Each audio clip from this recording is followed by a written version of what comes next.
Okay, folks, we'll go ahead and get started.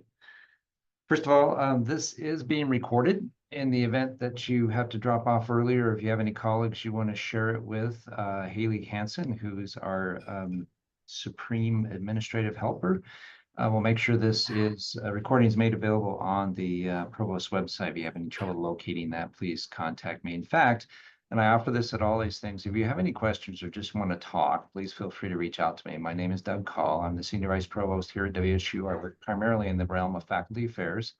And with me today, I have two very esteemed colleagues.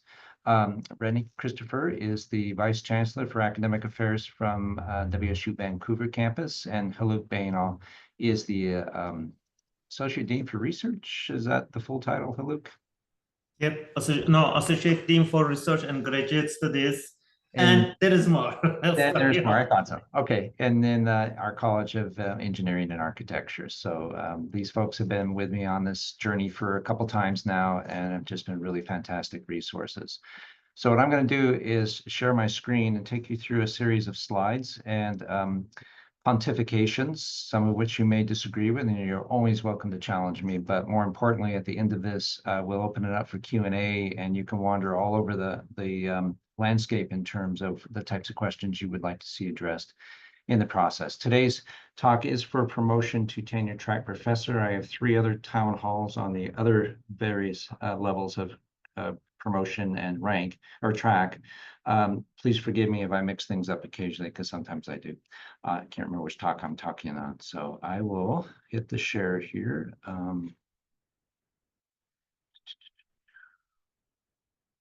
See my lovely field of sheep, and you will see me looking in a different direction most of the time. I apologize, because that's the way this seems to work.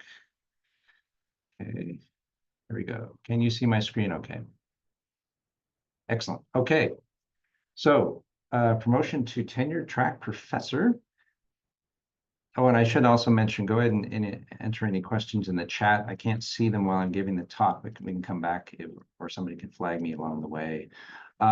As part of this, real quick, I want to give you a perspective on career progress. This is kind of my learned experience in both in my position, I'm a Regents Professor at WSU. I'm in my 25th year. I've been rank and file for most of that time. So I've got within the realm of my world, a perspective on how this works. And I've tried to share this with you now that I'm sitting in this chair as well. I'm going to share a few statistics about and timeline of how this is progressing from your perspective at a population level, and how the university mission fits with promotion. I'm going to do a little more information on overview of procedures than I have in the past. And also, I just want to touch back on prestigious awards and talk about a few myths and misconceptions that we can address in more detail if you'd like to. So this is my worldview of an academic career model, thinking about particularly on the tenure track, where you guys have all finished this first third of it on the left, where you were brought in to do work on scholarship and oftentimes teaching and some service. And that was really your focus. And that's where you were obviously successful and made it past the tenure and promotion into the associate rank. As a consequence, you've now had the opportunity to either continue doing remaining in those same tracks of focus going forward, or you may find yourself branching out. And that's the beauty of an academic job, is you can reinvent yourself and start contributing in other ways to keep your passion alive and to challenge yourself in different ways and bring more to the institution at the same time, and for yourself in your career development. I don't put it on here, but I really should, and that is take a sabbatical. It's really important somewhere along this process that you get out and have an opportunity to spend some time thinking deeply about what you're doing, where you're going, what you want to do, what your contribution is ultimately going to be, because your career is going to be zooming along very quickly after this next phase. And you should have a good idea where you want to end up, whether it's on this kind of a model where you're looking at a period of increased service, more support of junior faculty in the institution, increased professional and public engagement, to really becoming a leader in your discipline and in your institution is where you're headed. And we're hoping to help you be as successful as possible. These are the promotion statistics from 2018 to 2025. just so you know, generally speaking, it's been quite successful.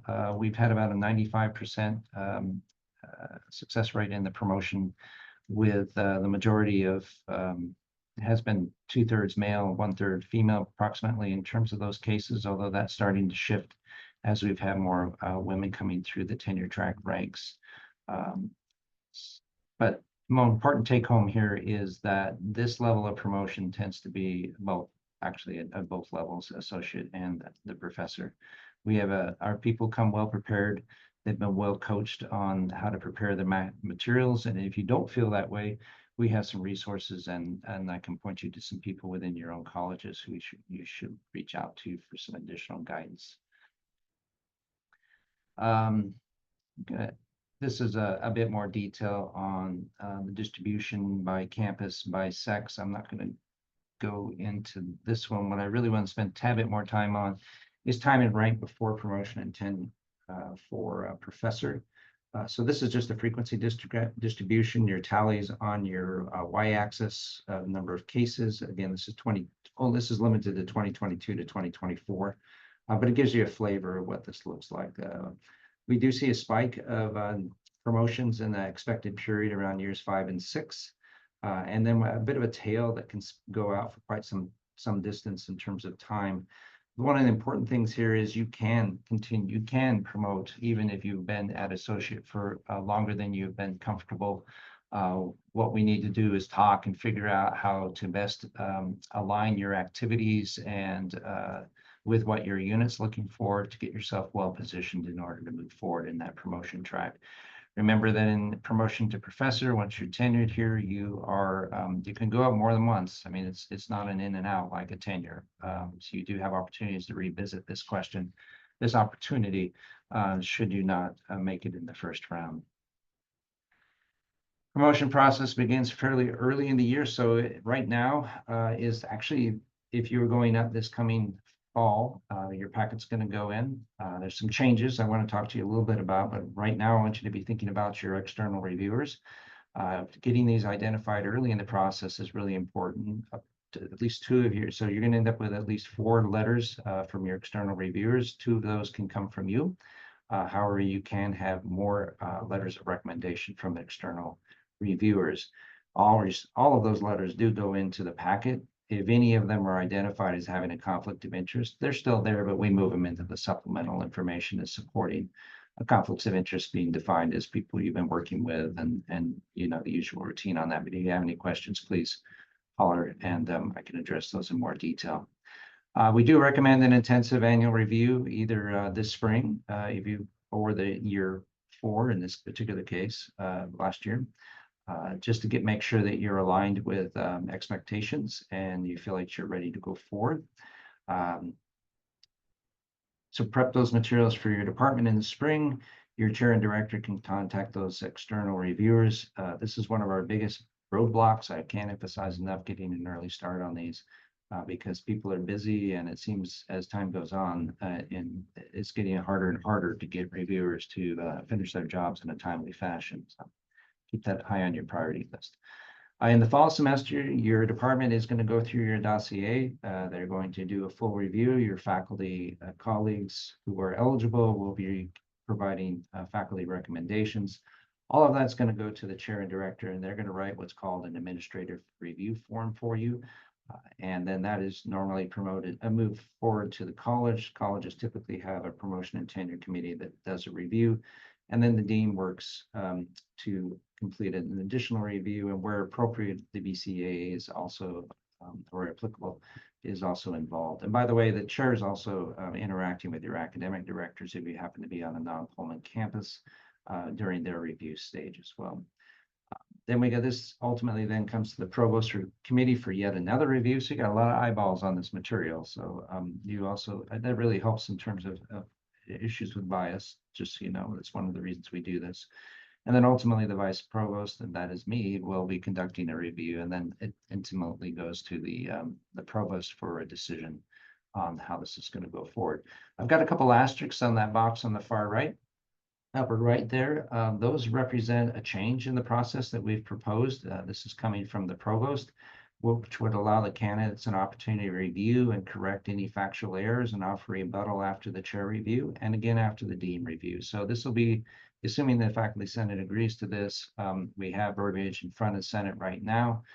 They'll be voting on it in their last meeting of the year as to whether they want to move forward with it or not. But the goal here is to provide an opportunity for candidates to have to look at the dossier, to look at the review materials and make sure that there aren't any errors. This helps a lot in a couple ways. One, just plain transparency. It's actually what most universities do. We're kind of unique in our old-fashioned way of not allowing that prior to this time. But it also really helps down the road if to keep those errors from propagating throughout the review and could lead to some unfortunate miscommunication and misunderstandings of what you've done. So this gives you that chance to correct those errors, and they can be addressed directly in the review process. Again, I think that's going to go through with Senate, but just please be aware it's not absolutely again for sure, but I'm pretty sure we're on track for that happening. Consider it a very positive development. Ultimately, if you make it through this process, the provost will be making the decision, and it'll be announced in February of next year if you're going up this year, and then the promotion is effective July 1st for those of you on 12-month appointments and August 16th for those of you on 9-month appointments. Just a reminder, you've seen this before, I'm sure, that our guiding principle here is that we value and seek excellence in all traditional missions of our land-grant university and recognize that true excellence is only achieved through the collective combinations of our faculty. And with that, it is really here to remind us that we do value everything here. And I can tell you that our new provost, Chris Riley Tillman, most certainly does have a very wide understanding, broad breadth of understanding of what our land-grant institution is and what the different contributions are from our faculty.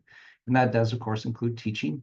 It does include scholarship, and we conform to Boyd's interpretation of what scholarship is, being that of discovery, integration, application, teaching, and engagement. And of course, outreach and engagement and service and leadership, both external and internal. Super important point in all this is that faculty must be reviewed in accordance with their defined responsibilities or the official job description. The way I like to put this to review panels, usually at the dean's level and at the provost level, is we are evaluating people based on what they were asked to do, not what we think they should have been doing. So we need to make sure that your position descriptions are in agreement or aligned with what you've been doing. If they're not, that's one place you should spend a little time with your chair and director, making sure that's sorted out. Workload allocations are critical to defining progression towards promotion. We've been less specific than we could be on the workload allocation definitions. I'm currently working on it with a large team of over 30 people and developing a policy that we'll be debating. Actually, I'm giving 3 town halls this month on. Please join us and give us your feedback on it. But we will be socializing this and having a lot of conversations over the course of the next few months in developing this workload policy that I think will bring a lot more concrete definition to expectations and what people should be doing, and so you have a better feel for where you are in the process and take some of the guessing out of this. So what's in your dossier? I'm going to, I'm sorry, 2025 procedures. Again, just expect the P&T guide. So every year, I mean, the faculty manual defines how promotion and tenure process works, but the actual procedures are relegated to the provost to summarize and remind everybody what's involved. This comes out in late April, early May. It'll probably be in early May because of the changes that we're making. But that will be going out to your deans, who will then send it off to the rest of you, everybody else, and you can see the details there. Plus, it will be posted on the provost website. There I am again telling you to please identify your reviewers now. Provide that information to your chair and director if you're going up this year. And of course, your dossier, one of the most important things you should be focused on is documenting your impact, particularly as is defined for professor rank in the faculty manual, which will be reiterated in that guidance.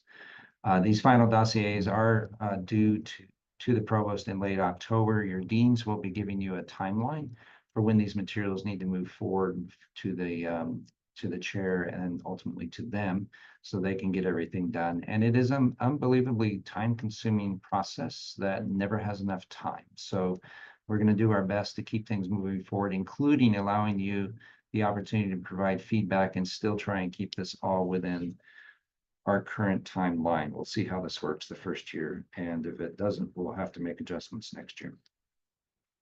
Again, that 2025 should have that interactive window, and I'm guessing we're looking at 5 business days to respond to each of these 2 points where you're allowed a chance to provide comments. In November, December, the Provost Review Committee digs through all of these materials to make their recommendations. And then in January, the Provost finishes his deliberations. I spend a lot of time summarizing cases for him, for Chris, and then he will ultimately make these decisions, and those will be issued in February.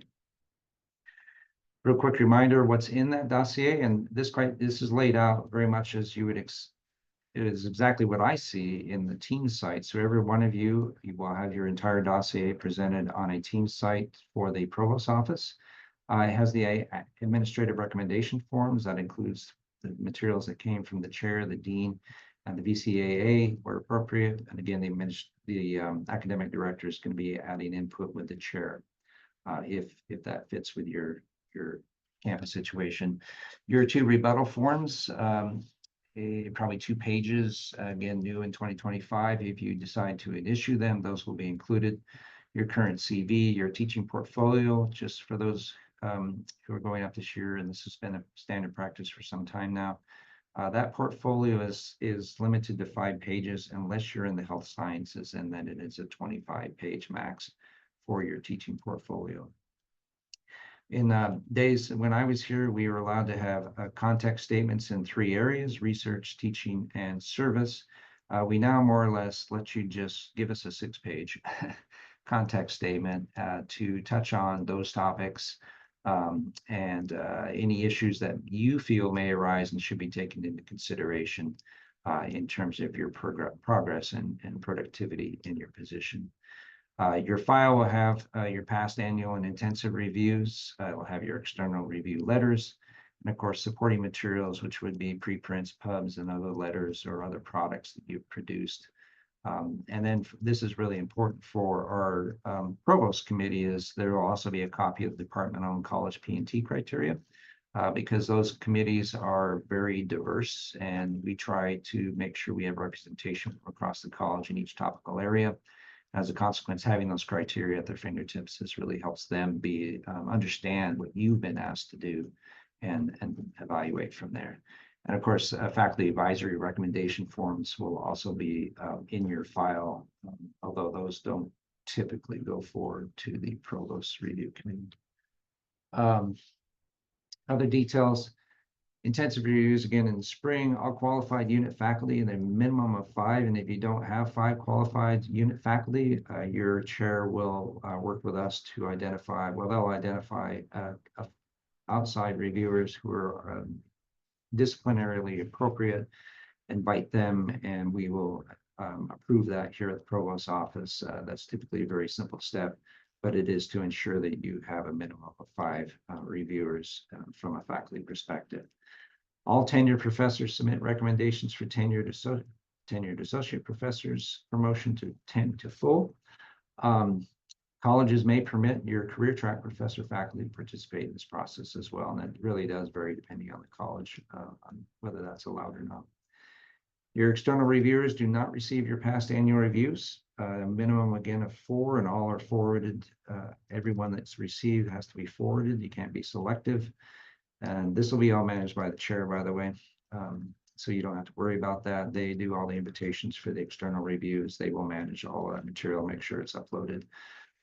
And 2 of these, up to 2, or a minimum of 2 of these, should hopefully be individuals that the candidate recommended. Additional letters, again, are included in those supplemental materials. Okay, reiterating that you should have your position descriptions that outline your responsibilities relative to the college and department and school mission. It's really good to frame your dossier's narrative with respect to that description and the mission that you're working with. Evaluations at all levels must judge cases on the merit. evaluators must be judging your cases on the basis of merit in that candidate job description. You may report an activity and an outcome under more than one mission. That was a fairly new addition to the faculty manual. What this really means, just as an example, that if you're involved in community engaged research, that can actually be considered a combination of research and also outreach, and can be claimed as such in your activity reporting and outcomes, because it does cover both those boxes quite well. Teaching portfolio, of course, includes your goals, responsibilities, evaluations, results, and any appendix or exhibits. And then again, your statements discussed earlier. I want to briefly mention highly prestigious awards. I'm hoping all of you have already been thinking about this. Highly prestigious awards recognize the contribution that and that you've been having a profound impact on your discipline and society.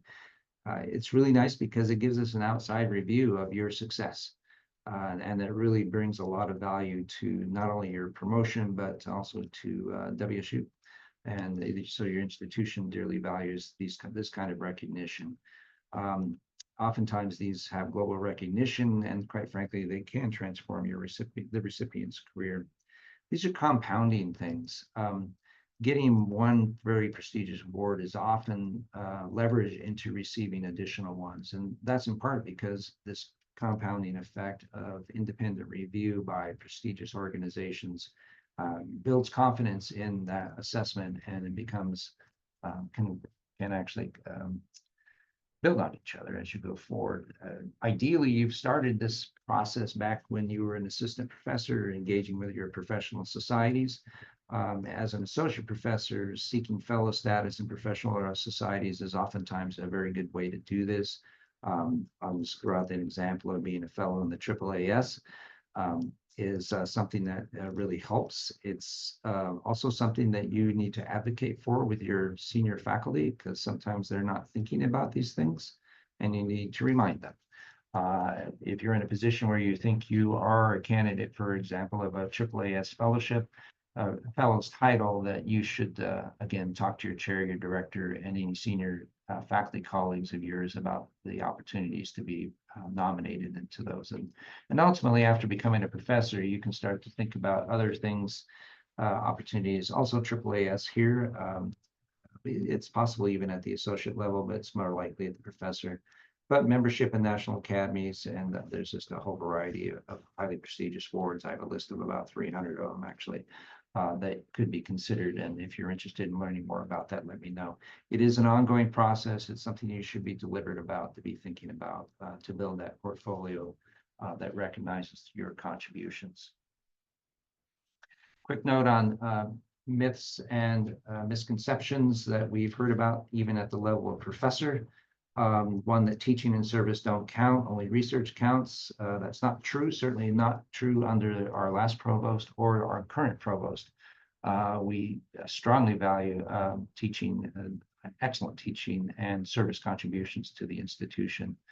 There is a myth that invisible labor doesn't count. I'm not sure that I can call it a myth. It's certainly something that we're hoping to get identified through our upcoming workload policy, so that it isn't invisible anymore, that your contributions can be explicitly recognized by your unit and through your workload allocation, and as such no longer be invisible. Regardless of the discipline, opportunities, and necessity, you must have grants to be promoted.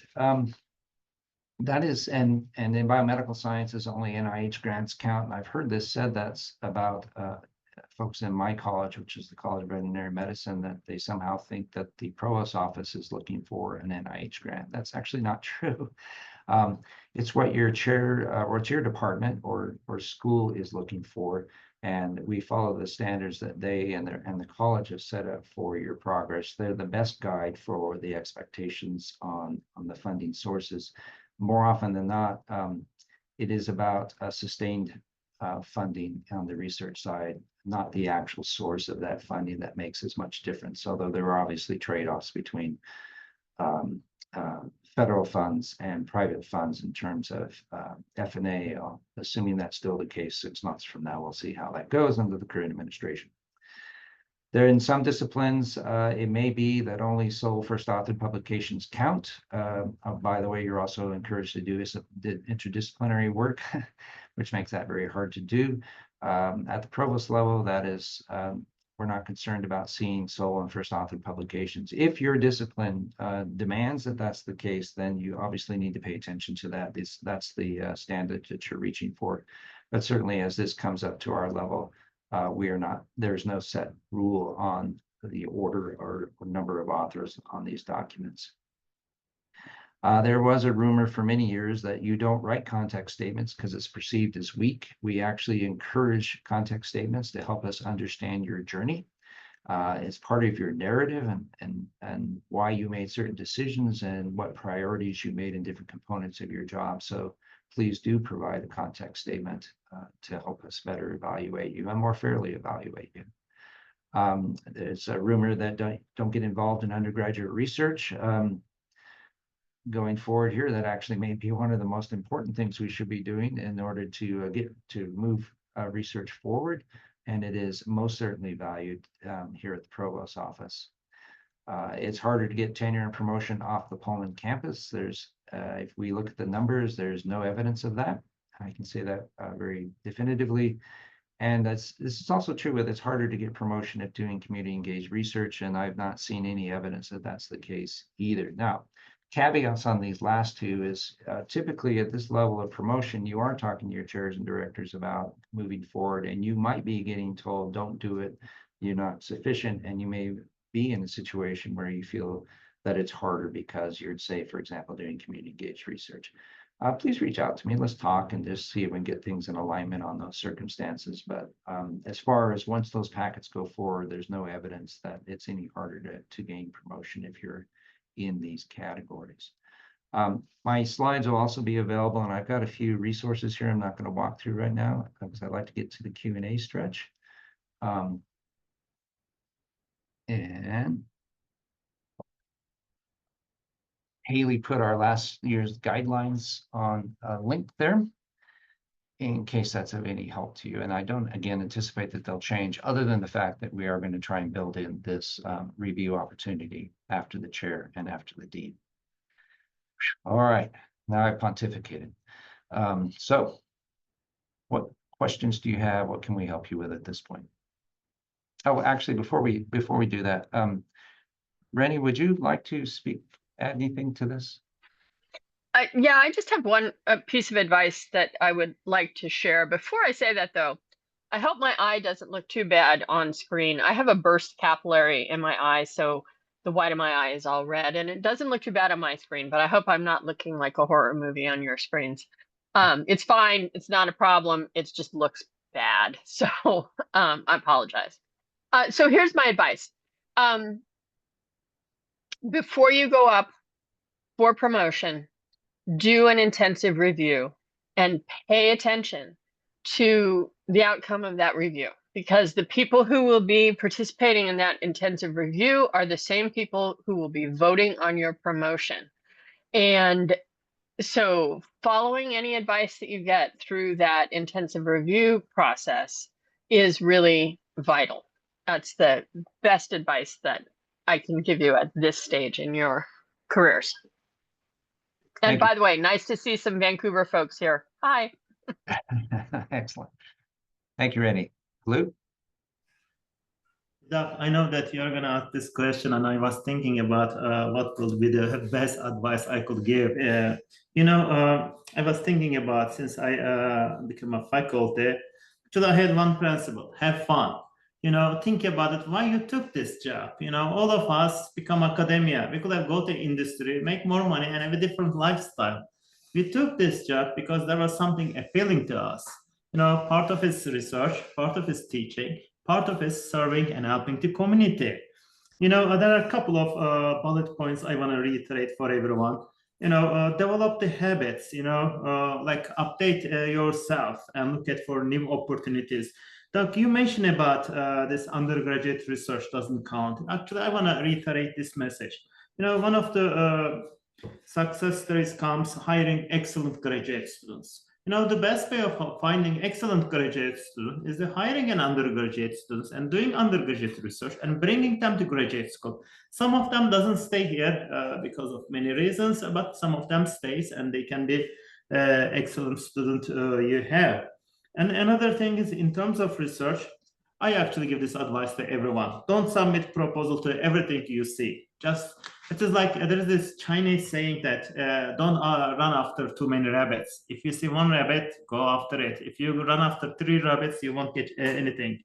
And focusing is really important for all of us. Regardless of it, I had submitted proposal funded, and I don't have to write. I know a lot of things, but if I see training opportunities, I participate. There is always new things we can learn. And then rejection. Guys, rejection is part of your life. And I call it as an opportunity. If something is rejected, there will be more opportunities.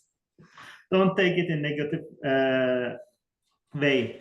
And then the last thing is actually the most important.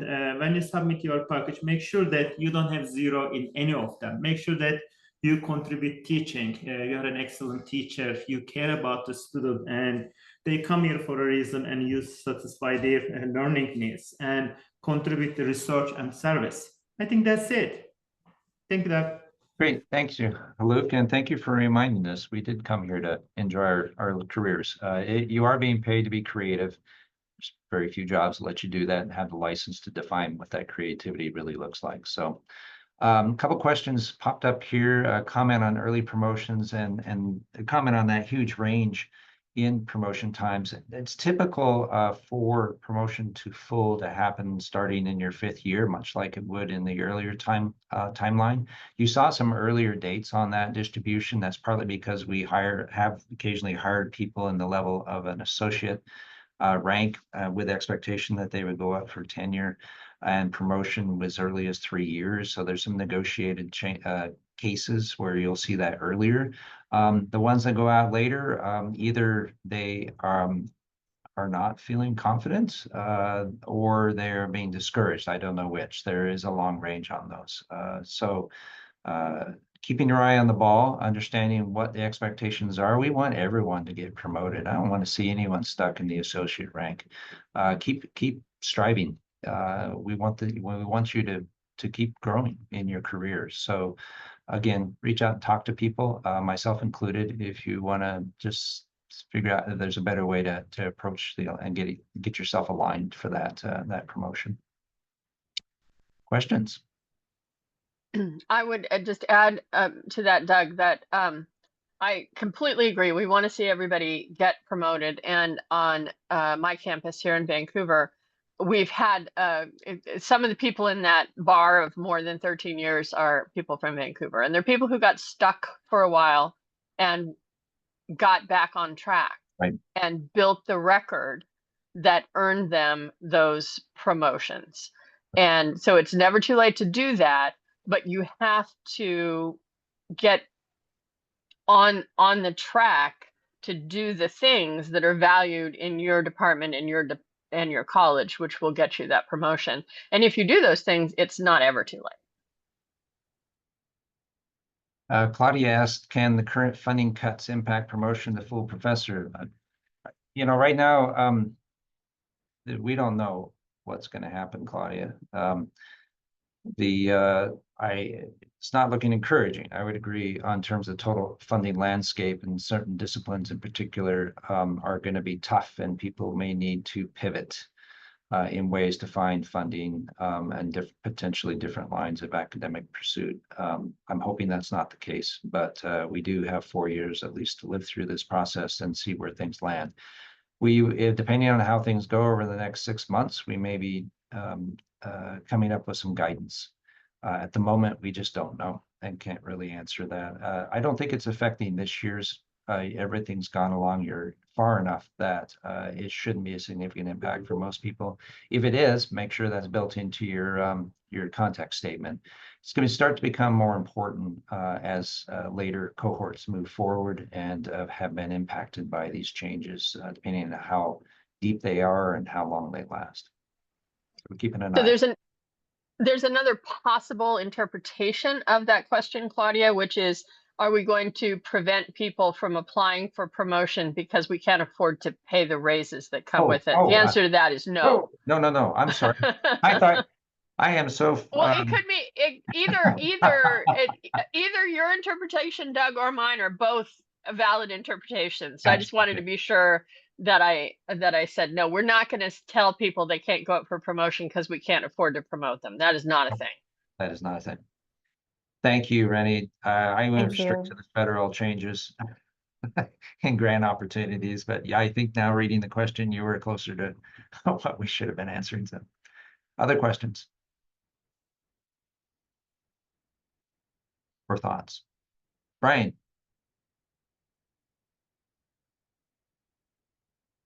Sorry, couldn't find the button.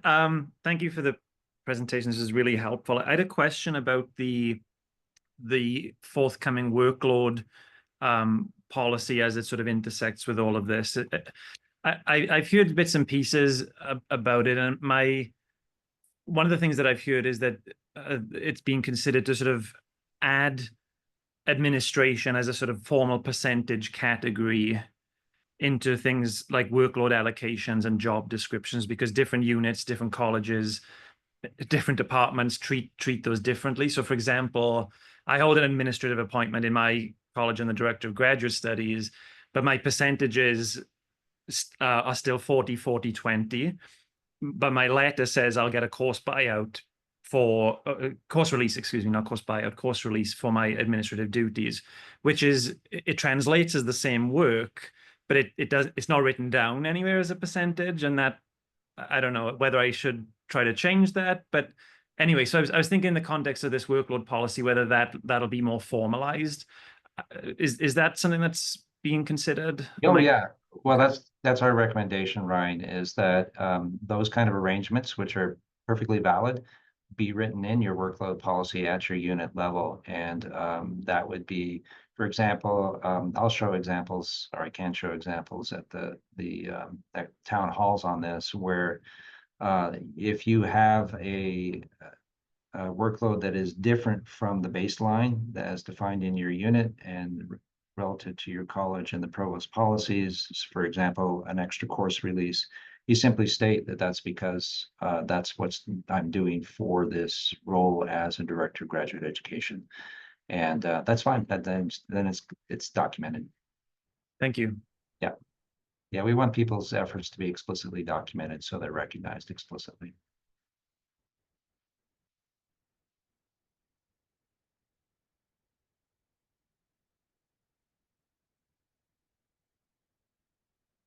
Other thoughts, questions? Gonna let us off easy. Yeah, just another quick question. Yeah. So the new guidelines coming out soon, is it going to be radically different, or it's more or less the same? Because I'm trying to get a head start on everything. Yeah. Now the rough timeline and what's required or that in your dossier will be the same. The difference will be that, again, that you'll have an opportunity to actually see the reviews after the chair is finished and after the dean is finished. And then you'll have probably in each of those cases, I'm guessing based on what faculty senate's been discussing, 5 days to respond in each of those cases. And your responses become part of the dossier going forward. The other debate there is how faculty recommendations will be treated. So your colleagues, will they still submit individual recommendations, or will they have the option to self-organize and pool those into a single statement that everyone signs? There's pros and cons to both of those arguments. We'll see where the Senate falls on that. The Provost's office doesn't really have a worry either way. We just want transparency. And so you'll be able to see those as well. Just so everybody knows, this isn't a radical change in terms of the ultimate policy at WSU, because every one of you can still request your dossier once you've received your notification of promotion or tenure. And so you can see everything anyway. We're just letting you see it soon enough to actually correct the record. Thank you.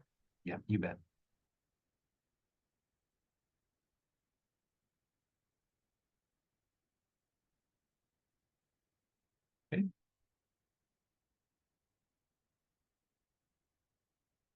Any last comments, Rennie? Hello? No. Okay. Reach out if you have any questions, concerns, and good luck, everybody. Hang in there. Take care. Thanks, Thanks for coming, everyone.